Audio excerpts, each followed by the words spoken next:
Let me say good morning to everyone, and let me tell you, hey Sonya, and it's good to be in Freedmen's Town, Fourth Ward. 2 weeks ago, a city contractor working on a drainage project at this location exceeded the authorized limits of the project. The intersection was being prepared for the reinstallation of historic bricks that had been previously been removed by hand so the drainage work could proceed. The employee operating the machinery that day mistakenly disturbed other bricks that had not been part of the hand removal for the drainage work. It is believed that approximately 200 bricks were removed on that day, covering an area, as you can see, about 60 square feet. I said at the time that this was a mistake that should not have happened, and it should not have happened. I also said we would move quickly to remedy the situation.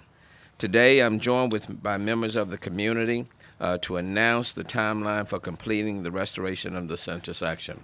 And let me say, I'm joined by a number of individuals. Certainly, the Mayor Pro Tem is here, Ellen Cohen, and then you will be hearing from several other speakers as well. Starting this coming Monday, the additional bricks will be removed to create a straight edge. When I say additional bricks, right along where the work stopped, to create a straight edge and even transition from the existing bricks to the reinstalled bricks. The bricks will be cleaned, cataloged, and stored as required. The second step is that once that straight edge is established, the contractor will prepare the base, set the forms, and pour the concrete foundation for the brick reinstallation. And then the third step, the bricks then will be reinstalled. Now, we certainly recognize we cannot put them exactly back the way they were done. That's the when the mistake was made, you can't do it, but we're going to strive to do our very best to put them back the way where they were. This is expected to take about 12 weeks. But with the holidays, it could be a little longer. But the work will commence this coming Monday.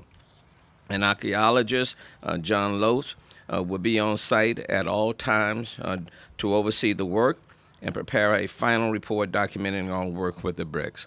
And let me just say, Gladys and others have also asked for additional people necessary to be on site as well to make sure, and I want to ensure, that the community has every assurance that the work will be done as I am indicating.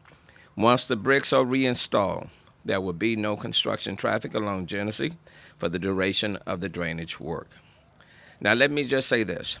If we stopped there and did nothing else, we will be missing an opportunity to tell the full story of the historic Freedmen's Town, Fourth Ward. This is an historic area. For those of us who were born and reared in the city of Houston, we know just how historic this area is, especially for slaves who got the word that they had been freed right after when the Emancipation Proclamation was read by General Granger in Galveston, who then came from Galveston down the Gulf Freeway and settled right here in Freedmen's Town, Fourth Ward. And therefore, we don't intend to stop just with the reinstalling of these bricks. I also have a grand vision for creating a cultural, historical district right here in Freedmen's Town, Fourth Ward. My timeline for putting together this plan is about 6 months. The people standing with me today and others have agreed to help. We will also be consulting with the Mayor Pro Tem, Ellen Cohen, other members of City Council, the Fourth Ward TERS, the National Trust for Historic Preservation, other key potential donors, and other stakeholders as well. And although not as big in scope, I envision this being similar to the historic districts that others have utilized across our country and even state. Tyler, for example, in Texas, has an historic area of where they have preserved 14 miles of bricks. In Savannah, Georgia, Charlotte, North Carolina, and other cities where brick and cobblestone streets are a focal point. But I do not intend for this to just to be a landmark of bricks. We have many buildings in this area, historic churches, schools, houses, cemeteries that need to be a part of this revitalization. The story of Houston's African American community begins right here in Freedmen's Town. This is where free slaves came to settle once word of emancipation finally made its way to Texas. It was a neighborhood filled with churches, businesses, and homes, a place where residents provided their own services and utilities. There were blacksmiths, doctors, lawyers, teachers, and pastors. The old colored high, which became Booker T, was right here in Freedmen's Town, Fourth Ward. And there was even a vibrant jazz scene and a minor league baseball team. And though there have been many changes in this area, and though many refer to it as Midtown, there is no reason in the midst of the new why we cannot preserve the old, the history, and even in our own way, bring it back to life in what remains right here in Freedmen's Town, Fourth Ward. That is my commitment as the mayor of this city, that before I leave office, that we will see a revived area right here in this community. We cannot undo the mistakes of 2 weeks ago, but we can ensure this neighborhood's rich history is not forgotten. And there's such a wonderful story to tell here, and we are going to do our very best, not only to tell it, but to show it as well. Beautiful. Yes. Good plan. Good plan. Who's next? Who's in? Dale. Dale Rudick over Public Works will detail more of the plan to restore the bricks. Mayor, thank you for this. I am excited about this vision that you outlay here today. It is so very important. We talk about this city being such a diverse city, and that's what we celebrate. What is awesome is that this is celebrating our culture as far as our diversity back many, many years ago, as far as those freed slaves coming here. Public Works and Engineering, we are committed to doing whatever we can to carry out this vision, and we are excited about being a part of this plan where many stakeholders are going to be there. The mayor has already laid out the plan as far as this particular intersection. We're going to have this complete. We're going to keep communication open with the public. And so, Mayor, thank you for letting us be a part of this. And we plan to make it out so it is something that we can all be very proud of and celebrate the richness and diversity of our community. Thanks. Thanks, Dale. Reverend Johnson. Oh, no, I'm sorry, Doris. Doris Ellis. All right. I am Doris Ellis Robinson, and I am president of the Freedmen's Town Preservation Coalition.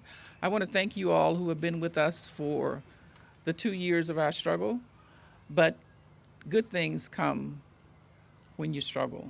And I want to thank this mayor for his vision to see what our requests and desires have been as it relates to this community.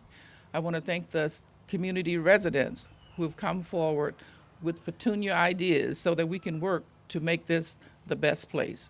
I'm excited about the opportunity of course, restoring the damaged area, but I'm more excited about the opportunities as we move forward to follow the National Historic Preservation Act so that we can make this the place that it should be, using the best available technology, just as the Freedmen did over 100 years ago. Mayor, we appreciate you. Thanks, Doris. We have been asking for a will to get it done, and we thank you for your will. We'll get it done. And the Freedmen's Town Preservation Coalition stand with you as we will this historic place into the place where it should be in history. Thank you so much. Thanks, Doris. Thanks. Pastor Johnson. It's been a long time coming, but we thank God that Mayor Sylvester Turner sit us all down and came up with a good plan to restore these bricks, and not only these bricks, but the community. Thank you, Mayor. It's been a long time coming. Gladys and I have been out here a long time, helped build some houses out here. But to have this kind of plan, we are excited. Freedmen Town. People will come from all over the world to see this city and where we began, where the black people began, right out here. Thank you, Mayor, for your vision and your plan. Thank you. Eileen Lawal.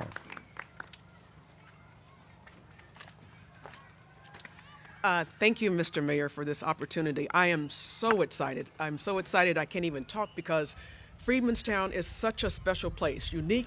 Houston has a unique space in Freedmanstown. There's no other city in the United States that has the original footprint from descendants of freed people. So we're excited, and I'm just happy to be a part of this. I wasn't born in Houston, but as they said when I got here as soon as I could. And I look forward to moving forward with Freedmanstown, and I thank all the individuals who have stayed here and kept this sacred for us so that we can come in and help them move it to the next stage. I see a vision of, as the Reverend said, multiples of people coming from around the world to see what we have preserved for them in our history. Thank you so much, and again, I'm beyond excited. Amen. Wonderful. And Mayor Pro Tem Ellen Cohen. There's very little I can add. I am the council member for this district, so it has a particularly important place in my life. And I've certainly spent a lot of time with these two women almost from the first day I got in office. And I'm really thrilled that your dream under this mayor is coming to fruition. The only thing I would add is my vision is that one day people will come here to see what you all have done here, and then say, oh, by the way, what's that other place, the Alamo down the road, instead of the other way around. So this will be the first point of interest. So thank you all. Thank you. Let me just say that one thing was made clear when we had the discussion, and that is no one wanted the city to come forth with a plan and just put it on the people and the stakeholders in the area. We intend to work with all of the stakeholders to come up with a plan that captures the history of Freedmanstown Fourth Ward. Many of the bricks were damaged, but the soul of those who have lived here, that spirit has not been damaged. And this is an opportunity to capture all of that history, to do our very best to preserve it, and to do our very best to keep that history alive. And that's what we intend to do. A few weeks ago, we laid the monument to African Americans on the Capitol ground, talking about African Americans' contribution to the state of Texas from way back then to where we are today. That was done on the Capitol ground. But what we can do here can be literally a living story, a living story for generations that's yet to come. We don't want to lose this history. That's right. And I commit to you that the city will not wipe away this history. We're not going to do that. But what we can do is that we can do our very best to repair the damage, but now we can also work to preserve and tell the story. And in the midst of newness around Freedmanstown and Fourth Ward, in the midst of the newness, we can still preserve the old and protect it and let it, too, tell the stories for other generations to come.